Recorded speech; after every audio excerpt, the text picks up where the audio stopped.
Hello student, this is Pallab Darbari, your host, and you are watching Pallab Darbari classes. In this video, we will discuss Indian Economic Development, Chapter 5, Human Capital Formation, Volume 2.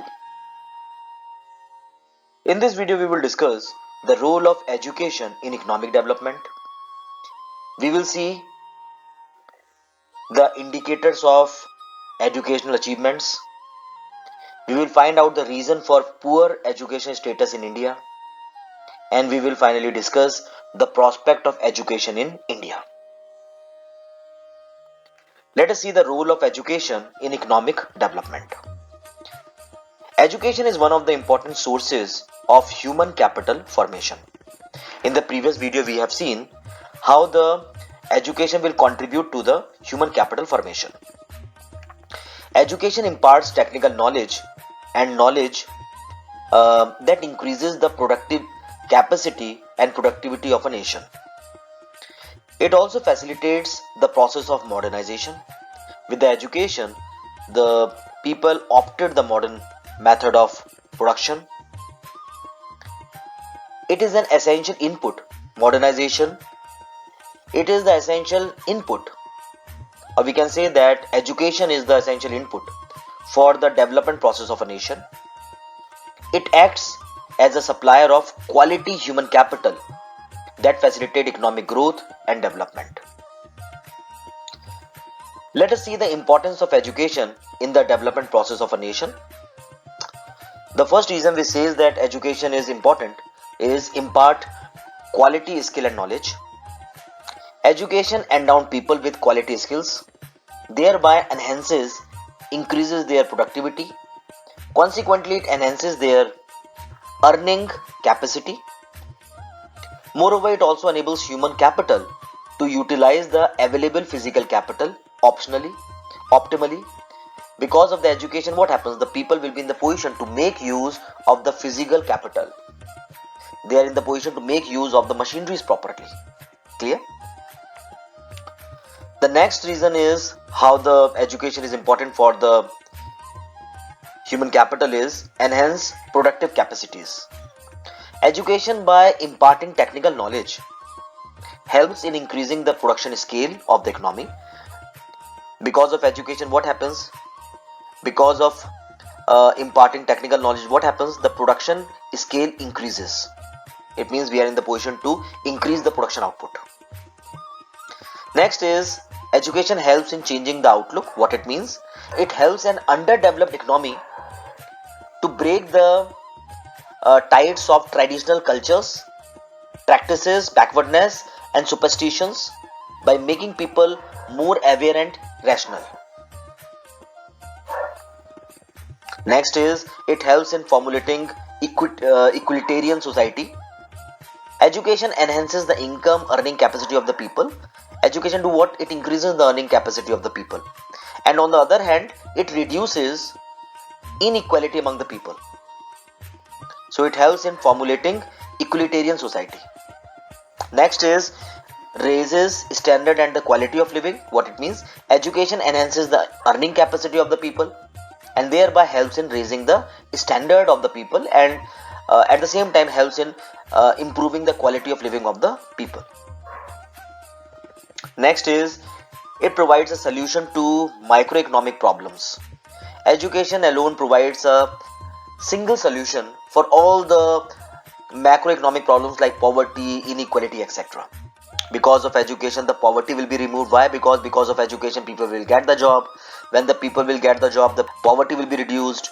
When the people will get the job, definitely the inequality among the people will also be solved. Fine.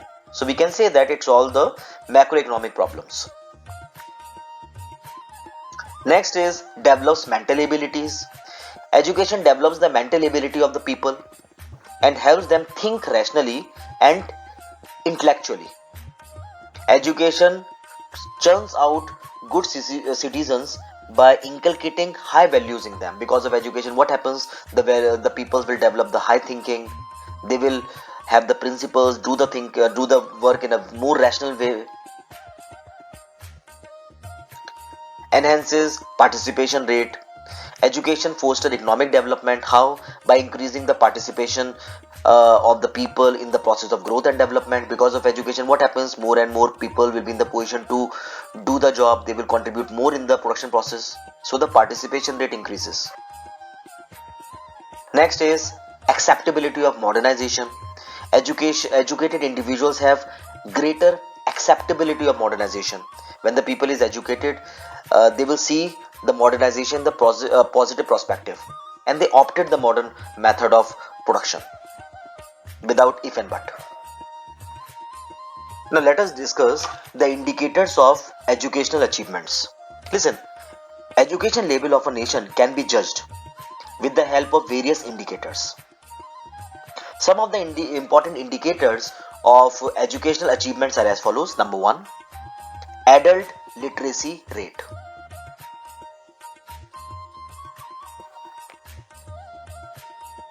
Listen, this rate indicates the percentage of the literate adult population of age 15 years and above. So what is adult literacy rate? It indicates the percentage of literate adult population of 15 years and above. The word literacy in this context is confined only to the ability to read and write. So literacy here means person in the position to read and write. Adult literacy rate provides the measure to represent the literate population among the adult population in the terms of percentage. It means out of the total population, how many adult peoples are there. This percentage is most important. Why this percentage is more important? Because it participates in the economic activity of the country. We know that people above 15 years start participating in the economic activity. So this percentage, that is adult literacy rate, is very important. In our country, the adult literacy rate among the male is 68.4, while for female is 45.4. The second indicator is youth literacy rate. Let us see what is youth literacy rate. This rate indicates the percentage of literate people between the age of 15 and 24 who can read and write. So what is youth literacy rate? The rate indicates the percentage of literate people between the age of 15 and 24 who can read and write. It indicates the literate population within the youth population. This rate is very important. Why? As the majority of the country's population is not able to continue their education till this age. Higher the youth literacy, higher will be the achievement of a country in the terms of education. If the youth literacy rate is high, it means that the country's education policy is good. The youth literacy rate in a country among the male is 85%, while the female is 69%.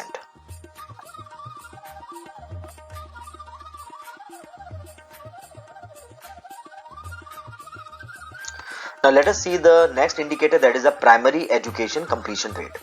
This rate indicates the percentage of students completing the last year of primary school. Primary education includes students of the class 1 to 8 in the age group 16 to 14 years. Low primary education completion rate leads to the lower youth literacy rate and hence lower adult literacy rate. So this primary education completion rate is very important. In our country, the primary education completion rate among the male is 79.7%, while the female is 68.4%. Now let us see the reason for the poor education status in our country. We have seen because of the indicator of the education that it is not good. Now we have to see the reason behind it. Listen, the government of India has made sincere and the constant efforts to enhance the literacy rate in the country. The literacy rate in our country is still very low, that is 65%. We are unable to attain 100% literacy rate because of the various factors including structural, socio-economic conditions. Now let us see the reason behind it. The important reasons are: number one, extreme poverty and huge dropout rate. India, like other underdeveloped countries is featured by extreme poverty level. The poverty is the cause. Basically, it is the main reason behind the low literacy rate. There are still 12.4% of the population who are below poverty line. To sustain the livelihood, what the people do? The people often engage themselves in marginal and low paid casual jobs. These jobs not only make them more vulnerable but also impede them to be literate. I mean, because of being absorbed in the job, they are deprived to attain the education. So this is one of the reasons behind the low literacy rate. The next reason is gender biasness. In India, the male literacy rate is relatively much better than that of the females. The reason for this difference is gender biasness. Female education is according to secondary priority over the male education in the same family. I mean, firstly, what we do? Firstly, in Indian family, male education is on the agenda and after is on the priority basis, and the female education is on the secondary priority. The male child is sent to school at the cost of the female child. This has made female more vulnerable, thereby undermining their social and economic status. The next reason behind the low education standard in a country or the literacy rate is lack of infrastructure development and facilities. India sustainably lack sufficient infrastructure development and facilities. The student-teacher ratio in the primary education is as low as 34:1. It means one teacher for 34 students. The lack of a sufficient number of schools and colleges has further impeded the development of higher education in India. I mean, we can say that lack of schools and colleges had made the condition worst. Next reason is higher population growth rate. India has been experiencing an average annual population growth rate of 1.7%. This has not only resulted in a shortage of existing education facility, but also has simultaneously led to rise in the poverty rate. We can say, what is the population growth rate? 1.7%. Because of this, our country is continuously facing the shortage of education facilities. Next is low women socio-economic status of women. The poor female literacy rate has lowered the socio-economic status of a woman in India. The role of a literate mother cannot be neglected in the process of economic growth. Next is less educational provisions for underprivileged population. There is a considerable portion of the underprivileged population such as ST, SC, OBC and rural population. The government of India has made special provisions and policies to provide education to them. This relatively falls short of the actual requirement. Next is low government expenditure. According to the Education Commission, at least 6% of the GDP should be spent on education. But in our country, presently, 4% of the GDP is being spent. Now let us see the prospect of education in India. Although India has come a long way in terms of educational achievement, still a lot need to be achieved. The following are the areas that require attention for improving the education status. Let us see the area. The first area is universalization of education. Although the literacy rate in India has significantly increased, no doubt, the absolute number of the illiterate in India is still very high. Many children are either not enrolled in a school, or even if enrolled, they drop out after some years. Emphasis should be laid on improving access to education for all. Various plans and the policies focused on education must be formulated. The next area is improvement in gender equality. Access to education has always been lopsided towards India's male population. Women has always been neglected. So effort should be made so that the education should be made available to all. Women education is essential for improving the economic independence and economic feasibility. Women education is important for raising the social and the moral status of the women. For all these reasons, emphasis is being made so that the uh, education should be given to the women as well. Next is few beneficiaries of higher education. Number of the people attaining higher education are very few. Those who are having access to the higher education, they are unable to get jobs. The unemployment among the educated people is on account of quality education. So emphasis should be made for the quality education. The next is regional difference in education. There exists a wide difference across different states in terms of educational achievements. There are states like Kerala where 100% literacy rate are there. At the same time, there are states like Bihar where literacy rate is 64%. So effort should be made so that the regional differences in education should be removed or wiped out. Next is spread of awareness. Efforts should be made to increase awareness among people regarding benefits of education. Special programs and projects to check the growing difference between the gross enrollment ratio and the school dropout ratio must be initiated.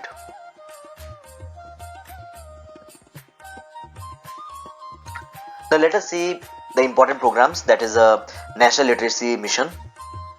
Short note can be asked on this topic, that is a National Literacy Mission. Let us see.